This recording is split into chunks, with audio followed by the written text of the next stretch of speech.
The resolution will now be proposed and seconded. And I'd like to ask Louise Jones, member of Callow NWI Worcestershire Federation, to propose the resolution. Thank you, Louise.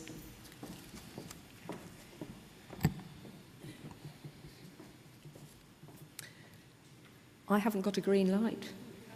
Oh. Good morning, Borodar.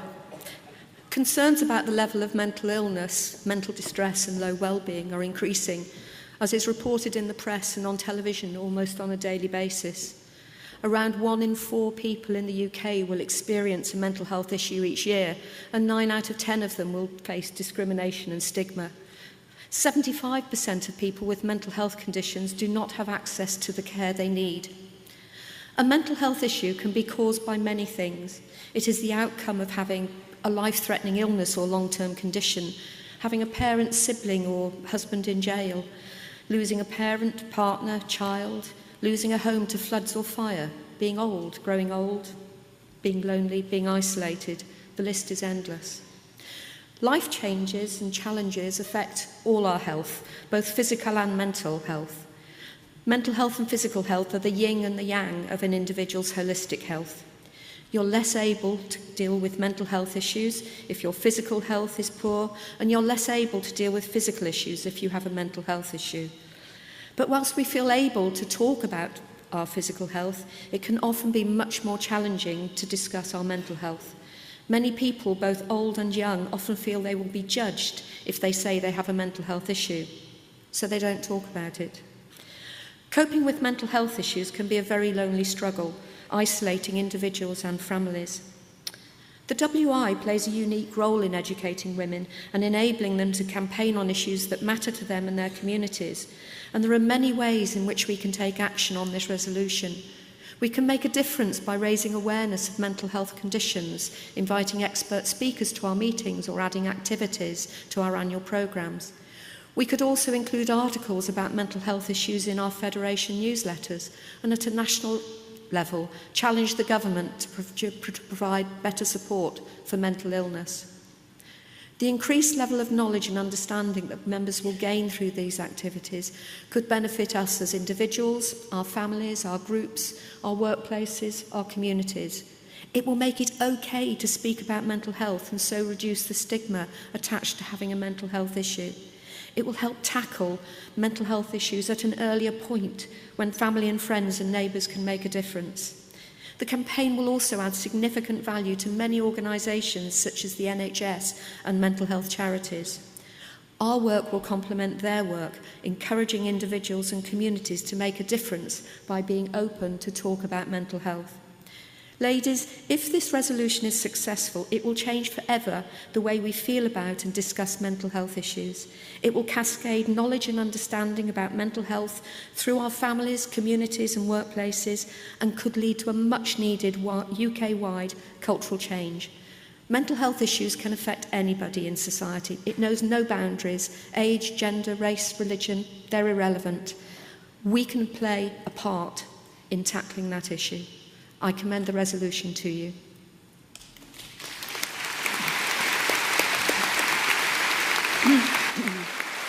Thank you, Louise. I now ask Caroline Hall, a member of Bewdley WI, Worcestershire Federation, who will second the resolution. Thank you, Caroline.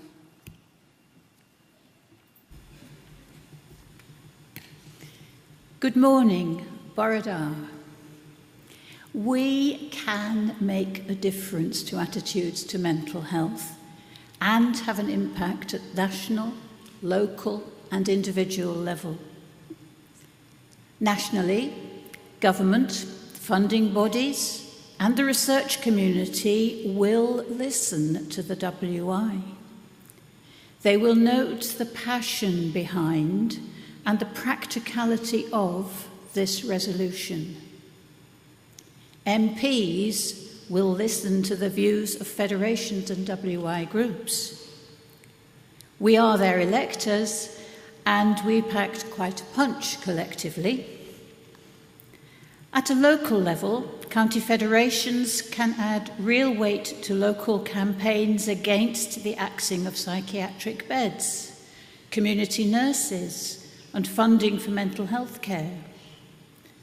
They can facilitate access to the provision of education and training and put in place resources, for instance by including a directory of support groups for mental health on their websites. Now for ourselves. We can train ourselves to listen actively and recognise even the quietest cry for help. We can learn how to show others that we are open to talking about mental health and learn how to start these conversations. We can learn how to respond when a confidence is shared and know what resources are available locally that we can signpost to. Our members can engage in training and work with other organisations who support people with mental health issues. In our working lives, we can press for a role for mental health first aiders. We may be volunteer school governors who can influence curriculum provision, or local councillors who can influence funding for care. Crafters, walkers, tea drinkers, we can all listen and we can all learn to react helpfully. Ladies, I am proud to second the resolution before you. Thank you.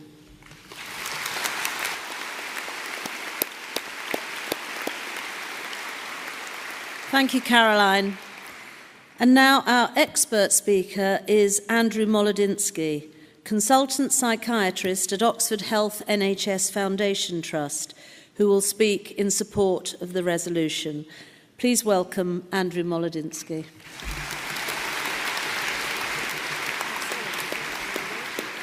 Hello, Borodar. Firstly, I'd like to say thank you very much for inviting me to come here and speak in support of this motion. It is a huge honour, both as someone who has worked alongside people with mental health problems and their families for 20 years, but also as someone who has suffered with depression in the past. It is a real sign of change that an organisation such as yours attaches such high importance to the care of people with mental health problems and the support of those around them. So why is this important? 1 in 4 of us at some point in our lives will suffer an episode of mental illness. These differ enormously, but all have in common great distress and a difficulty in coping with everyday life. We are all affected in some way, either by personal experience of illness or by illness in people around us, family members, friends, work colleagues. We will all have seen people in distress. The World Health Organization predicts that depression will be the most burdensome condition across the whole world in about 10 years.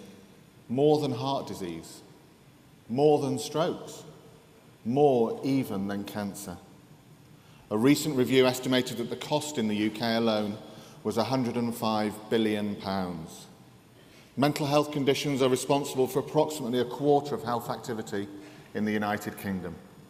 These conditions are common, damaging and distressing. We all know this, so why act now? Well, although health activity is about a quarter, funding for mental health conditions in this country is about 11%. And funding for research into causes and treatments of mental illness is only 6%. Far less than heart disease, far less than stroke, far less than cancer. Suicide rates are increasing in children and young women. Demand for services has increased significantly, threefold in some services over the last few years. But investment has not, and we are unable to meet demand. Stigma persists. Our stigma of ourselves when we are ill, stigma from employers, and stigma from the community. Every single day, I hear people saying they don't want their boss to know because it might affect their chances. It was even a big deal for me to say what I did at the beginning. More importantly than the financial stuff, though, is the unnecessary suffering. People who are not seen for many months and who continue to be unable to work, unable to look after themselves, unable to look after their children properly. Because of shortages in beds in the NHS, patients are transferred hundreds of miles often, frequently in the middle of the night in secure ambulances to places they don't know. This includes children. We simply would not do this for the physically ill. It doesn't really happen in other countries. It is completely and utterly unacceptable. There can be long waits for therapy. Most places have good access to entry-level therapy, which is excellent. But for other types of therapy, people can wait for a year, 2 years, even 4 years. How can we say that this is okay? Our beds are all full. In my hospital, our occupancy rates are 100%, sometimes even more, although I'm not quite sure I understand how. 90% of our patients are detained under the Mental Health Act, and we detain twice as many people in this country as we did 15 years ago, and we have no idea why. There are undoubtedly many avoidable deaths. These things are very difficult to know, but if our treatments work, which they usually do, then making people wait months or years for them, or them being simply unavailable, must cause some people to die unnecessarily. So what can be done? One of the positive things is the increasing acknowledgement in government, the NHS and wider society that there is a problem and that people with mental health problems deserve equal levels of care and equal levels of access to care. Those who care for people with mental health problems, there will be many in this room, deserve support, recognition and often help themselves because of the long-term stress. The government have made investments, but they are relatively small and only apply to certain areas of services. So what can the WI do if this motion is passed? I think there is much. You are a powerful, active and forceful organisation, as shown by previous campaigns such as Keep Britain Tidy, Equal Pay for Equal Work and campaigns to reduce plastics long before David Attenborough even thought of doing Blue Planet. These show the impact that you can have as a group. And seeing so many of you here and hearing how engaged people are leaves me in no doubt as to what we can achieve. I think that there are two main ways in which we can work together to achieve change and to achieve fairness. One is by campaigning for better statutory services.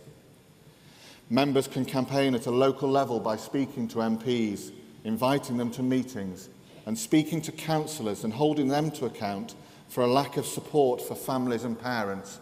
We know that these are especially lacking. Schools need to provide better mental health care for children and counselling services. Members, as people who often visit schools, can be part of this. GP practices and hospital trusts like mine need to be held to account for change in this time of austerity that reduces access to care. Again, you can and should be part of that. It is also important to campaign for more research into the causes of mental illness and its treatments. We are making progress, but it is slow and there is much to be done.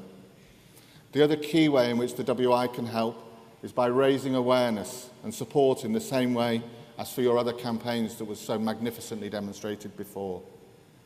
The WI can promote good mental health and resilience and awareness that others may be suffering through the established networks that you already have that are so powerful and so supportive. The WI already combats loneliness, which we know is a leading cause of low mood and anxiety. Mental health first aid could be brought into your groups to educate, support, and give people the skills to help others. It would fit really well into your model already. Mindfulness and creative activity are known to help people with low mood and can be protective against it developing. Again, a perfect fit with what you do and something that could easily be extended for a wider good. The same goes for walking and other exercise groups such as yoga. There is much that you can do to add to the coalition forming to change things for the better. You have a unique perspective, not just for women, but as a long-standing institution that speaks to a wider good.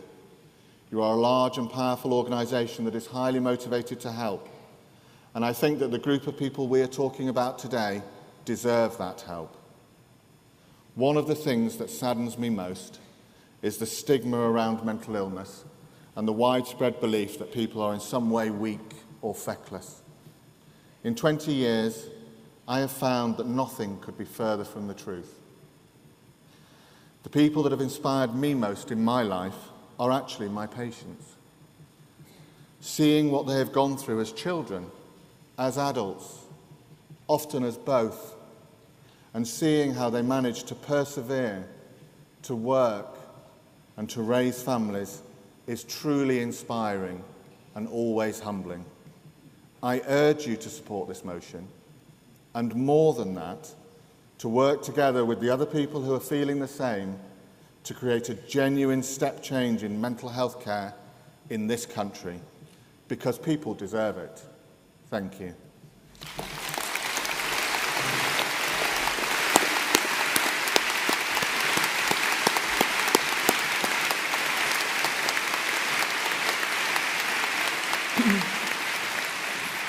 Thank you, Andrew. Now, as we don't have an expert speaker against the resolution, Mary Clark, Vice Chair of the Public Affairs Committee, will set out some points for delegates to consider before voting. But I'd like to point out that Mary does not personally oppose the resolution and will not speak in the capacity of an expert speaker against the resolution, but will just be putting forward some points on behalf of the NFWI Board of Trustees for a balanced argument. Thank you, Mary. Thank you, Lynn. Good morning, Borodar. We have heard from the proposer and seconder for the Mental Health Matters resolution, as well as from Andrew Molodensky, our expert speaker today. They all made persuasive arguments in favour of this resolution being adopted by the NFWI. They pointed out that a WI campaign based on the Mental Health Matters resolution could benefit us all as individuals, benefit our families, our WIs, our workplaces, and our communities. Such a campaign could also complement and amplify the good work being done by other organisations, such as the NHS and mental health charities. We should also consider some other points, especially because there is no speaker against the resolution. Here are some points for delegates to consider before voting. Firstly, there has been a continuous focus on mental health amongst policymakers and the health sector, and there has been a number of significant announcements over recent years aimed at further improving access to treatment. In January 2016, the Prime Minister announced investment of £937 million, covering specialist care for new mums, mental health services in hospital emergency departments, and community-based services. This was followed in January 2017 by a package of measures aimed at schools, the workplace, and local communities to ensure that children and young people receive the support they need for mental health conditions. In October last year, it was announced that Public Health England will lead a £15 million programme to train about 1 million people in basic mental health awareness and first aid. As achieving parity between mental and physical health is on the agenda of policy makers, is this an issue on which the WI can really make a difference? Secondly, there are a number of national campaigns already focused on this subject. Is there more the WI could add? Thirdly, this is a very specialist area. However well intended, there may be a risk of encouraging people with little or no training to jump in and try to help people with severe mental health problems. Finally, members may feel that they don't want to add to the stress of mental health practitioners who are already under huge pressure. Thank you.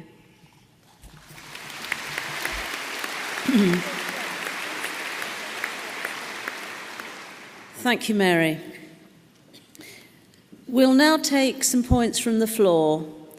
Please remember to state clearly your name, your WI and your federation, and the stewards will hold up flags, or they should be now, holding up flags indicating the microphone points available in the hall.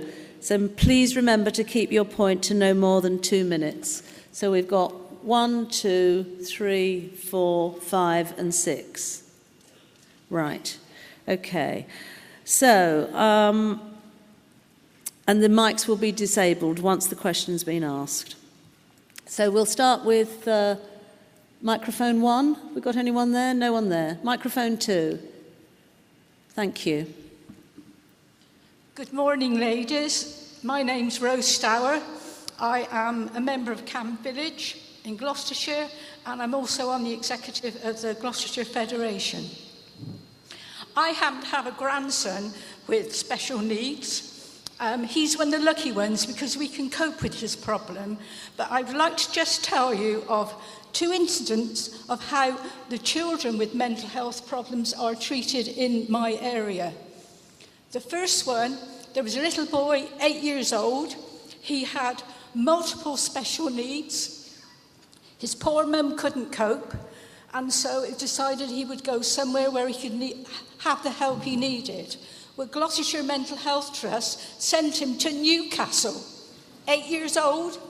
Poor mum and dad could not afford a car. They couldn't even afford to visit their son together because they couldn't afford the train fare, so they went one at a time. My mind, that smacks of a little bit of cruelty. In Bristol, there was a girl called Becky. Becky had severe Asperger's and couldn't cope with life at home, and so she was sent to a home in Dorchester. The management committee of Dorchester, in their own right, decided she shouldn't be there and discharged her. She came back to Bristol. Next day, she committed suicide, and she was only 15. That's what's wrong. And just to finally finish off, Avon and Somerset are closing this big house. It's not that old. It must have cost nearly £1 million of taxpayers' money, and they're closing it down because they can't afford to run it. So please, I beg all of you that have given birth to children with special needs, or like me, have grandchildren with special needs, please vote for this resolution. Thank you. Thank you very much.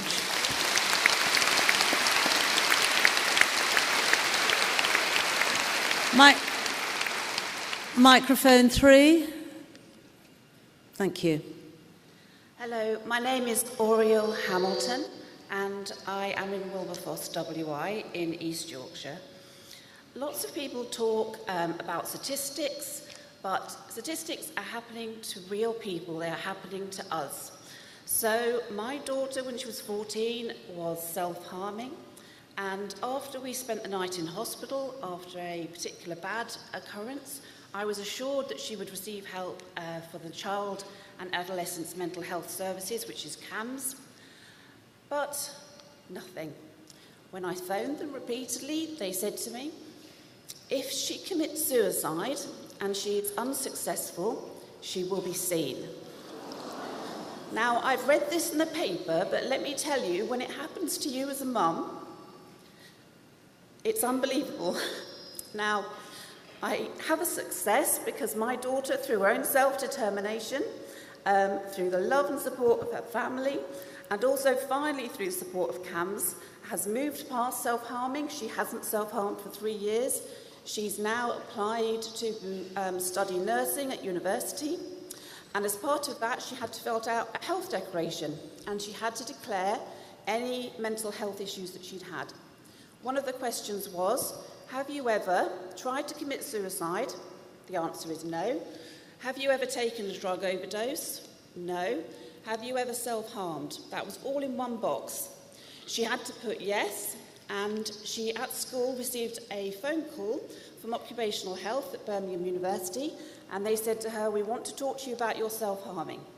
Now, at the end of that conversation, they said to her, "OK, we're satisfied that this is no longer an issue, but if anyone ever sees any of your scars, you are to lie." I don't think that's acceptable. She's actually a success story, and I admire her greatly for what she's achieved. Thank you. Thank you.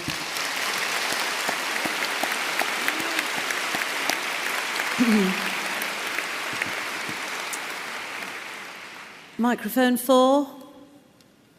4? Nobody? 5? Yes. Hi, I'm Irene Price from Mickle Trafford, representing the Gowrie Group in Cheshire.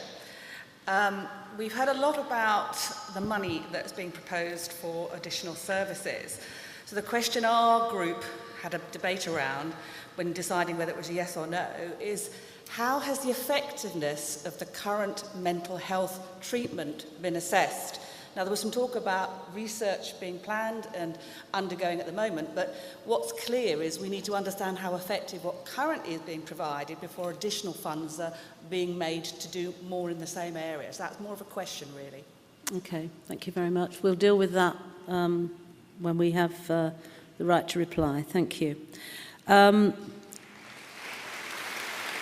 Microphone 5, sorry. Yes? No? There? Yes? Borodar. Are you 6? Oh, you know you're 5. 6. No, I'm 6. 6, sorry. Borodar, ladies, good morning. My name's Pat Poole, and I'm from Cheshire Boys WI, and also chairman of Bucks Federation. This possible resolution is very dear to my heart, as I have a younger sister who's an adult with learning difficulties. She was labelled mentally retarded. Since our parents died over 20 years ago, I'm her main carer, and she has many issues relating to mental health. I feel talking about mental health is paramount. To this end, I'd like to bring to the members' attention a new organisation that's been brought to my notice by a fellow trustee called Mental Health First Aid England. They were featured in the Independent newspaper. Their CEO, a woman, and founder of MHFA, Poppy Jaman, told the Independent, "We teach people how to talk about mental health issues, what we call mental health literacy." To date, they've trained just under 300,000 people in mental health first aid and 3 million globally, but they've got a long way to go before they reach their goal of 1 in 10 of the English population, or 5 million people. According to her, the goal number is based on the tipping point theory. When you educate enough people on a subject to the point that it tips society over to normalising whatever the issue is. In this case, she wants society to be, when I say health, everyone understands mental and physical, and not just physical. Mental health being a normal part of every day, every family, every community. And to normalise and educate people about how to deal with their own stress and mental health, and how to have a conversation about the topic with others. They offer 2-day, 1-day and half-day courses. She said society has woken up to the fact that discrimination can no longer be, because 1 in 6 adults, as we were told by the gentleman before, in Britain will experience depression, anxiety or problems related to stress of any one time, and they're taking action to help people manage their stress levels. As for the ultimate goal, Poppy told us, we want to not have to hide any health-related issues we might be having. I certainly know that my father was ashamed of my sister and wouldn't talk about her mental health problems. I'm not, I do, and I want us to talk about it as well. Thank you, ladies.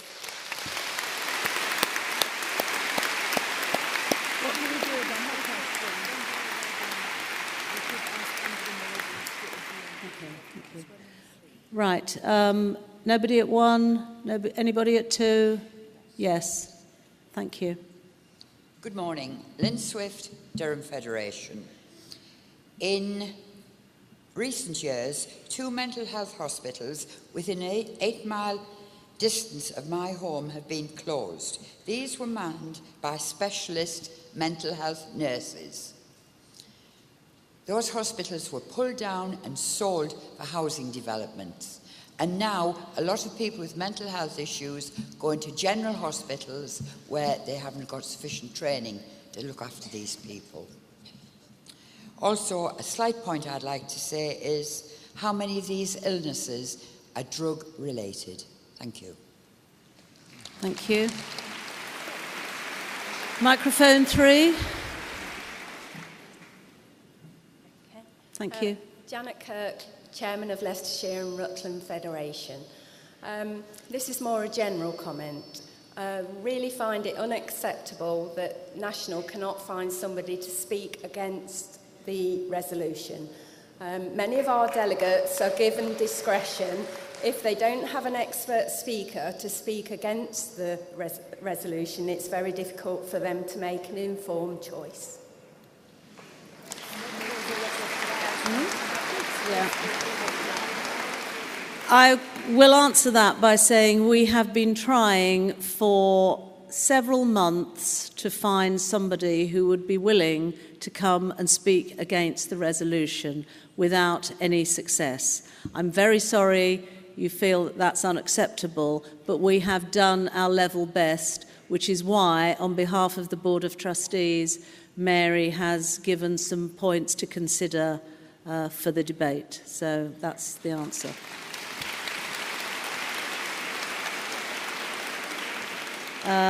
Anyone at microphone 4? No. Microphone 5. Bridget Toths, Coles Hill and Amersham Angels, Bucks Federation.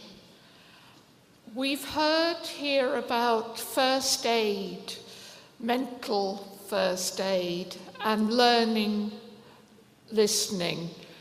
My WI was particularly interested in voting for if we were able to receive education along those lines.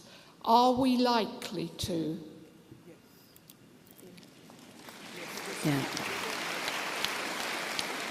I think the answer to that is yes, if this resolution is passed today and becomes one of our mandates, then as usual, all WIs and federations will receive a pack for follow-up action and ways in which everybody can work on the resolution. So that will be covered in that. Thank you.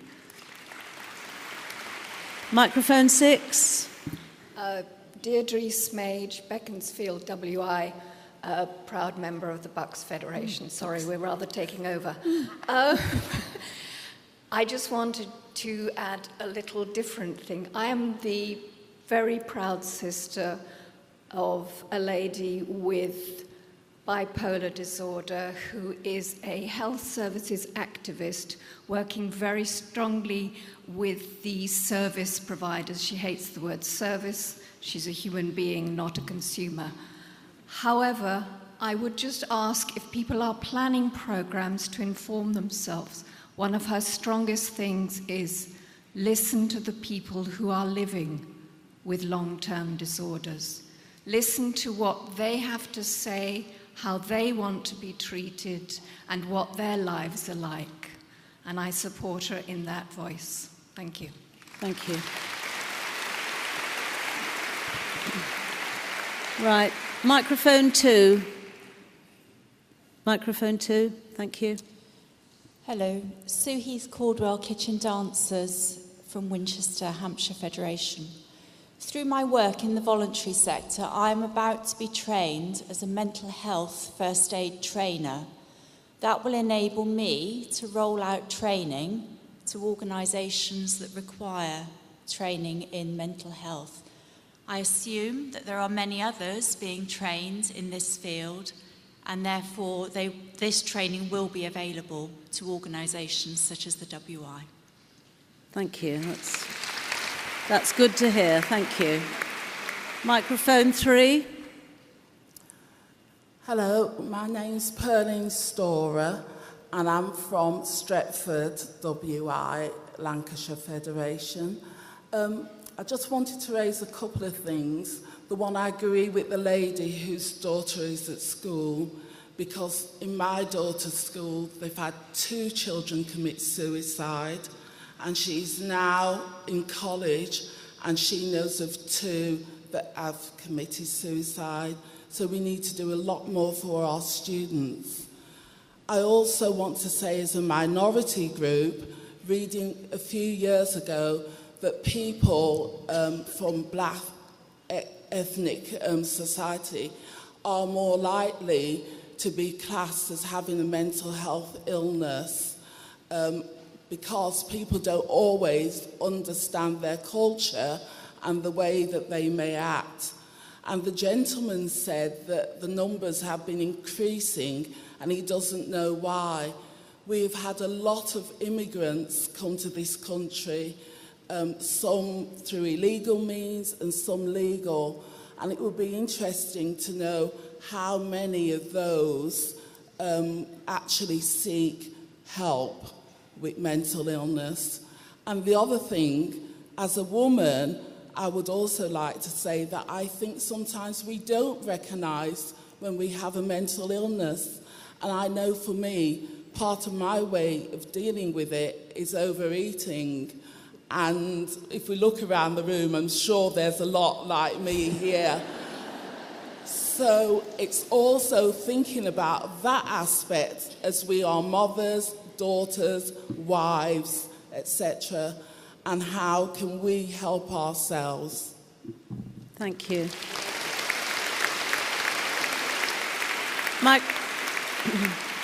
Microphone 4.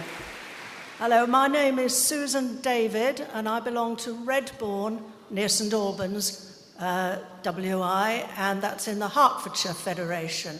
I just wanted to say that I trained as a counsellor and I agree that none of us can do this kind of work in our WIs, however good the will is, that you can't be a counsellor if you're just a member of the WI. But yes, there are things we can do to be supportive. The other point I wanted to make was that 1,000 people last year, any year, with a learning disability and a physical health problem died unnecessarily. So we need our NHS to be able to be trained in the care of people with learning disabilities who may have communication problems and unable to express their troubles physically in a way that conventionally would be expressed. So I would definitely support this motion. Thank you. Thank you very much. Microphone 5, please. My name's Pam Bellis. I'm from Elton WI, Cheshire Federation. There's a couple of points I'd just like to make. I'm a business manager in a special school where I've worked for 30 years. It was mentioned earlier that schools need to do more. Our children mainly are autistic, and we have great difficulty at times in accessing some of the services that some of those children need. Our staff work incredibly hard to support them and their families. And whilst holding them accountable, sometimes things are actually out of their, their own things that they can't do. I also speak of them as a mum. My son is 39 now, has suffered with anxiety and depression since a teenager, caused him to not actually be able to complete his degree at university. And I think talking about it is essential. But one thing I would like to say, the resolution at the end is support for mental illness. And I think maybe we should also try and support for good mental health and well-being, because I feel that's where we can help and make a difference. In listening to people, in being there, just calling round, being the listening ear, taking someone for a walk, all of those things will help to help people's mental well-being be improved. Thank you. Thank you very much. Microphone 6. Oradal, Lynn Morris, Lantilio Crosseni, WI, Gwent Federation. I just uphold what the last speaker said. As I am a retired child development advisor for the Child and Family Psychology of An Aaron Bevan Trust and worked with many children with autism. There's 2 points I'd like to make. One, I was at the Hay Festival and heard Ruby Wax, who has declared herself with mental health problems. She has written an amazing book, along with a Buddhist monk and a neuropsychologist. I would advise you to read it and listen to what she has to say. She is bringing mental health out into the open as we should. Just one personal experience I had with my grandson. He became anxious at the age of 7 because of 3 particular things that happened to him. His great-grandmother dying overnight when he'd been with her the day before, having a bicycle accident with me, and being bullied at school. And I was able to recognize his anxiety. And he had counselling at school. He's now taking his GCSEs at the moment, a well-balanced child, because he had that counselling. And he can look back on his anxiety and can't understand why. But prevention is better than cure. And that's why next week with my WI, I will be concentrating on health and well-being. And we will be talking about not only the health aspect, but the well-being and how we can help ourselves through yoga, Tai Chi, singing, befriending, and many other aspects, craft, gardening, and so on that have been said. And my WI upholds this resolution. Thank you very much. Thank you. We've got someone at microphone 2. Hello, Daisy Keppath, Fleet WI, Hampshire. My only point with this resolution was that in recent years there has been a great deal of publicity on refugees that have entered the country or have been allowed to enter the country, not just children. And there is a great deal of emphasis in this conference about child mental health, which I understand is important. And perhaps children from countries that have suffered trauma do get some help in the schools. However, parents may not, and I would like members to consider that it is the whole family that might need mental health support, not just children. Thank you. Thank you very much. Thank you. Microphone 3.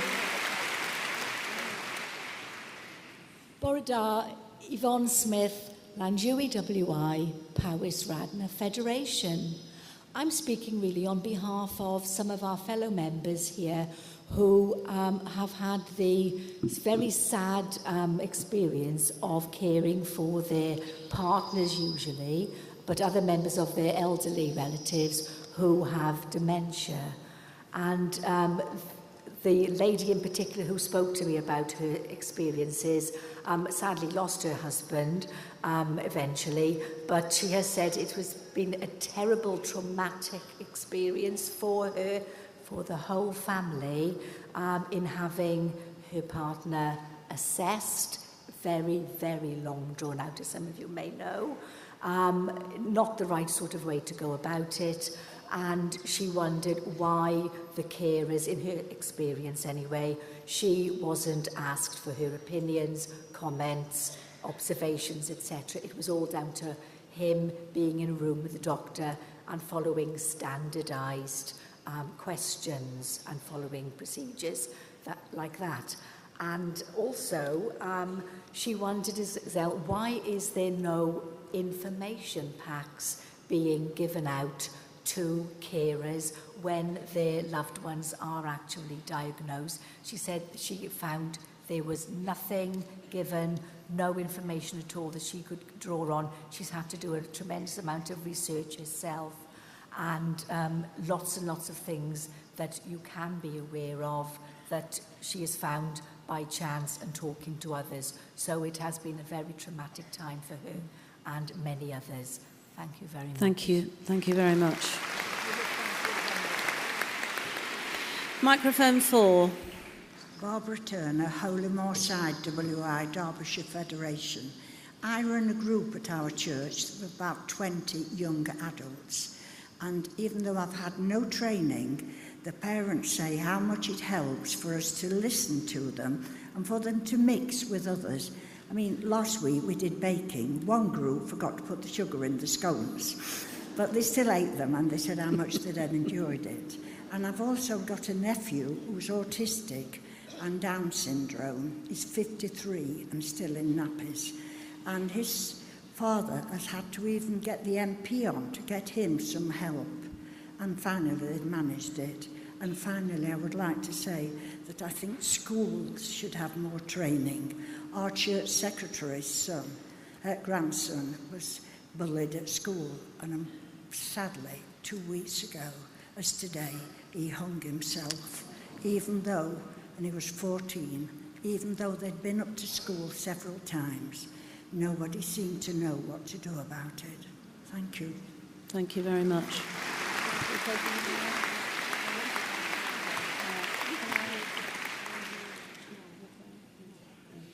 Thank you very much. I'm sorry, I know there's still a few people at microphones, but we've come to the end of our debate time. We have had a few other questions that were handed in, but we will reply to those in writing. I will ask Louise to whether she wants to exercise her right of reply. Yes, I think she's on her way. But first, before Louise comes up, can I, on your behalf, thank everybody who's spoken this morning, because I think the bravery that some of them have displayed has been amazing. Thank you.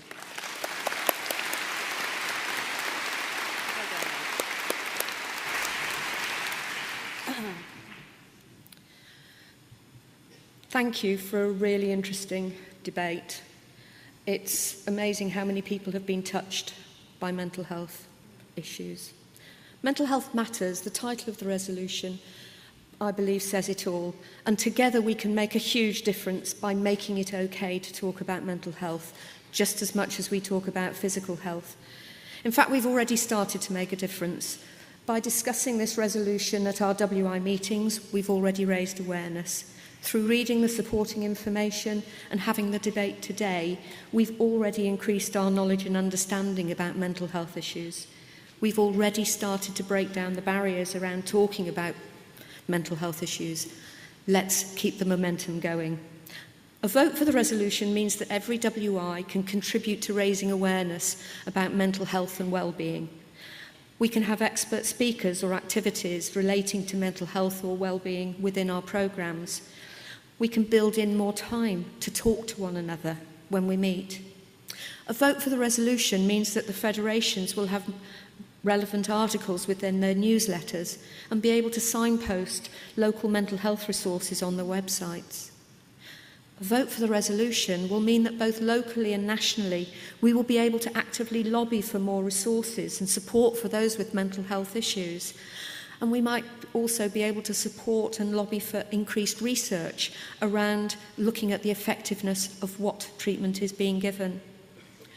We can all do something about making it okay to talk about mental health issues. We can reduce the stigma attached to mental health by our positive attitude towards it. Whichever way the vote goes, we have already made a difference. You can't take away the conversations that have been had, the knowledge that has been gained through this debate. But we can do more. A vote for this resolution will make all the difference. It will change forever the way we feel about and discuss mental health and well-being. Please vote for making it as acceptable to talk about mental health issues as it is physical health. It all starts with a conversation. Let's make that conversation happen. Please support this resolution.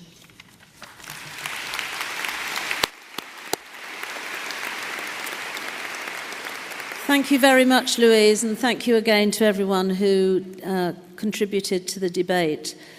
So we're now ready to vote. Please note, as I said